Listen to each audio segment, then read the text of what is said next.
Hello বন্ধুরা, আশা করি সকলে ভালো আছেন। পেঁয়াজ কলির সাথে মাছের তেল দিয়ে বানিয়ে খেয়ে দেখুন। একেবারে অনন্য স্বাদের রেসিপি। আগে হয়তো এরম ধরনের রেসিপি কোনো দিনই খাননি। একবার খেলে না এর স্বাদ কিন্তু ভুলতে পারবেন না। গরম ভাতের সাথে এটা থাকলে আর কিছুই চাই না। আমি মাছের তেলটাকে ভালো করে পরিষ্কার করে ধুয়ে নিয়েছি। তার মধ্যে দিয়ে দিলাম 1/4 টেবিল চামচ মতো লবণ আর হাফ টেবিল চামচ মতো হলুদের গুঁড়োও দিয়ে দিলাম। এবার হলুদ আর লবণটাকে মাছের তেলের সাথে খুব ভালো করে মাখিয়ে নিচ্ছি। আমি এখানে কাতলা মাছের তেল নিয়েছি। আপনারা যে কোনো বড় মাছের তেল দিয়ে এটা বানাতে পারবেন।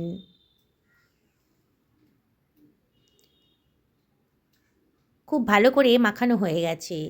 এবার এটাকে আমি সরিয়ে রাখছি। আমি এখানে প্রায় 300 গ্রাম মতো পেঁয়াজ কলি নিয়ে নিয়েছি। আগে থেকে ধুয়ে পরিষ্কার করে নিয়েছিলাম, আর মাথার দিকে ফুলের মতো অংশটা আমি এগুলো কেটে বাদ দিয়ে দিচ্ছি।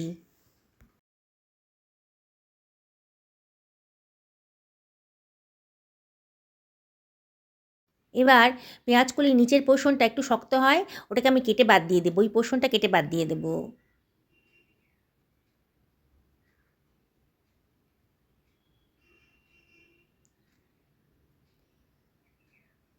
এটাকে সরিয়ে রাখছি।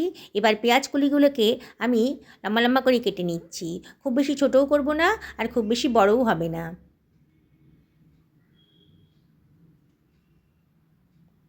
বন্ধুরা, রেসিপিটা এতটাই টেস্টি না, পরে মনে হবে আরও বেশি করে বানানো উচিত ছিল। কাটা হয়ে গেছে, আমি এটাকে একটা পাত্রের ভেতর সরিয়ে রাখছি। আমি একখানা মাঝারি সাইজের পেঁয়াজ নিয়ে নিয়েছি, পেঁয়াজের খোসাটাও কেটে বাদ দিয়ে দেবো। এবার পেঁয়াজটাকে আমি লম্বা লম্বা পাতলা পাতলা করে কেটে নিচ্ছি। সরিয়ে রাখলাম। আমি একটা মিক্সার গ্রাইন্ডারের ভেতর 1 ইঞ্চি পরিমাণ আদা কুচি করে নিলাম, আর নিয়ে নিচ্ছি একখানা টমেটো। পিস পিস করে কেটে নিয়েছি টমেটোটাকে। এবারে আমি এর ভেতরে দিয়ে দিচ্ছি খানিকটা রসুনের কোয়া। এই 5-7টা হবে রসুনের কোয়া দিয়ে দিলাম। হাফ টেবিল চামচ মতো গোটা জিরে দিয়ে দিলাম। আর দিয়ে দিচ্ছি কতগুলো গোলমরিচের দানা। দারুণ সুন্দর টেস্ট আসবে।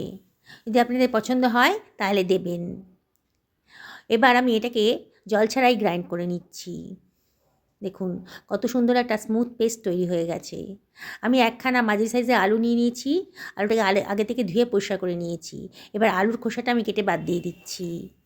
আলুটাকেও আমি প্রথমে গোল গোল করে, তারপরে লম্বা লম্বা পাতলা পাতলা করে কেটে নিচ্ছি।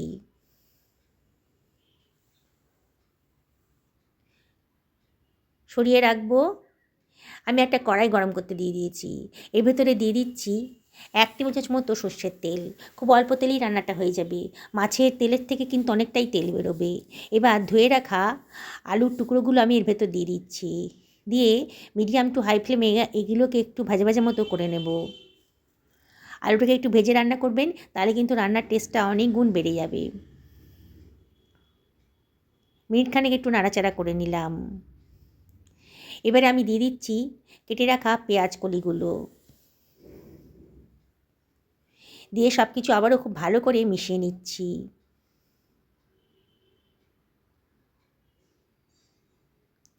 বন্ধুরা, রেসিপিটা ভালো লাগলে লাইক শেয়ার কমেন্ট করতে কিন্তু ভুলবেন না।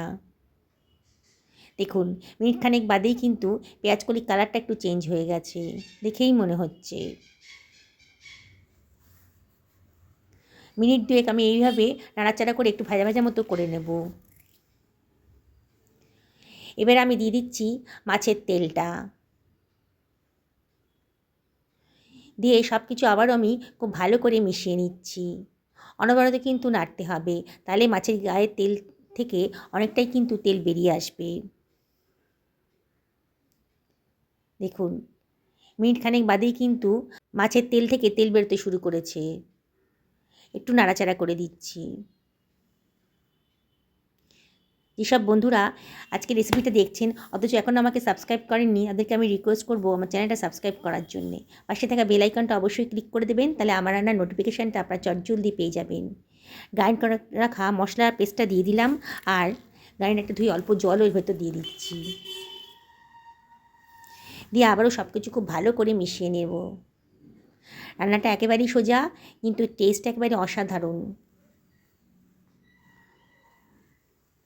এবারে এর ভেতরে আমি দিয়ে দিচ্ছি লবণ। আমি কিন্তু এখন পর্যন্ত লবণ দিইনি। হাফ টেবিল চামচ মতো লবণ এখানে দিয়ে দিলাম। পরে লাগলে পরে আরও দেওয়া যাবে। আরও হাফ টেবিল চামচ মতো হলুদের গুঁড়োও দিয়ে দিলাম। এবারে এর ভেতরে দিয়ে দিচ্ছি হাফ টেবিল চামচ মতো ধনের গুঁড়ো, আর হাফ টেবিল চামচ মতো লঙ্কার গুঁড়ো এখানে দিয়ে দিলাম। হাফ টেবিল চামচ মতো কাশ্মীরি লঙ্কার গুঁড়োও দিয়ে দিলাম, কালারটা সুন্দর আসবে। দিয়ে আবারও সব কিছু খুব ভালো করে মিশিয়ে নিচ্ছি। বন্ধুরা, রেসিপিটা একেবারেই নতুন স্বাদের। আপনারা তো মাছের তেল নানানভাবে রান্না করে খেয়েছেন, আজকে আমার মতন করে এইভাবে পেঁয়াজ কলি দিয়ে খেয়ে দেখুন।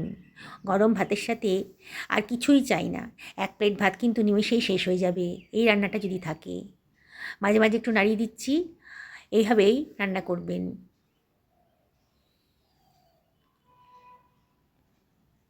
এবার আমি দিয়ে দিচ্ছি কেটে রাখা পেঁয়াজটা। পেঁয়াজটা পরে দিলাম, তাহলে পেঁয়াজের একটু কচকচে ভাব থাকলে পরে খেতে ভালো লাগবে। কাঁচা লঙ্কাও দিয়ে দিলাম, আর দিয়ে দিচ্ছি বেশ খানিকটা ধনেপাতা কুচি। খুব ভালো করে মিশিয়ে নিচ্ছি। মাঝে সাঝে একটু নাড়াচাড়া করে দেবেন, যাতে পোড়া না লেগে যায়। অসম্ভব টেস্টি, একবার বানিয়ে তো দেখুন, তাহলেই তো বুঝতে পারবেন এর টেস্টটা কতটা সুন্দর।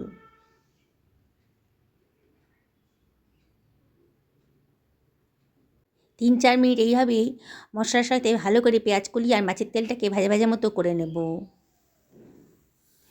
এবারে আমি ঢাকা দিয়ে একেবারে লো ফ্লেমে মিনিট 3-4 রান্না করে নেব।